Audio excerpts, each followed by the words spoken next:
De zee vergeet geen namen. En in de 17e eeuw was er één naam die door Europa fluisterde als een vloek. Murad Reis. Een gevreesde admiraal, een piraat. Een verrader. Een moslim. Een Nederlander. Maar lang voordat hij Murad Reis werd, was hij gewoon een jongen uit Haarlem. Nederland leefde op zee. De republiek vocht de oorlogen. Handel bracht rijkdom.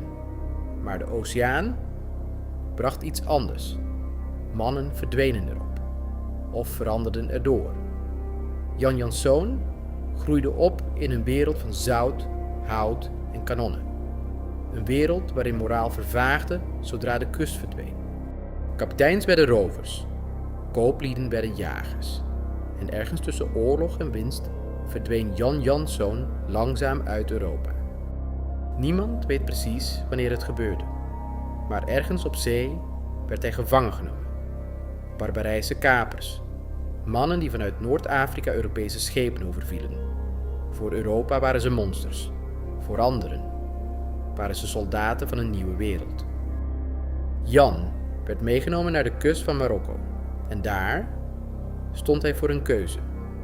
Blijven wie hij was, of iemand anders worden. Hij koos het tweede. Hij bekeerde zich tot de islam. En Jans zoon, verdween. Murad Reis werd geboren. In Marokko vond hij iets wat Europa hem nooit had gegeven. Status, macht, een nieuwe familie. In de havenstad Salé leefden voormalige Europeanen naast Arabische en Berberse zeelieden.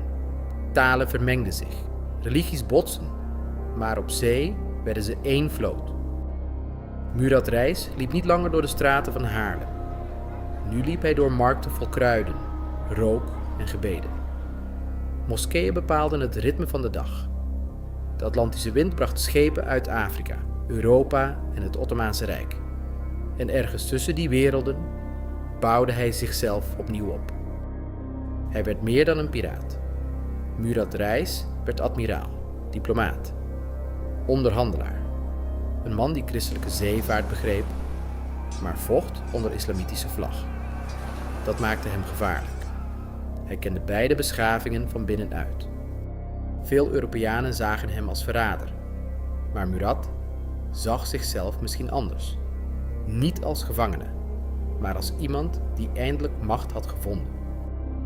In de havenstad Salé bouwde hij een nieuw leven, een nieuwe naam, een nieuwe loyaliteit.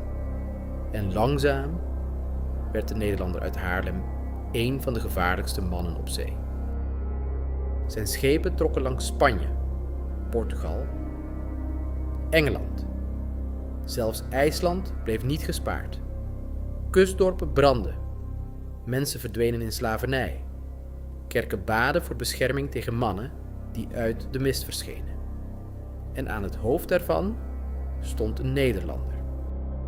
Murad Reis begreep iets wat koningen vaak vergaten. Op zee betekende identiteit niets. Niet je geboorteplaats. Niet je taal.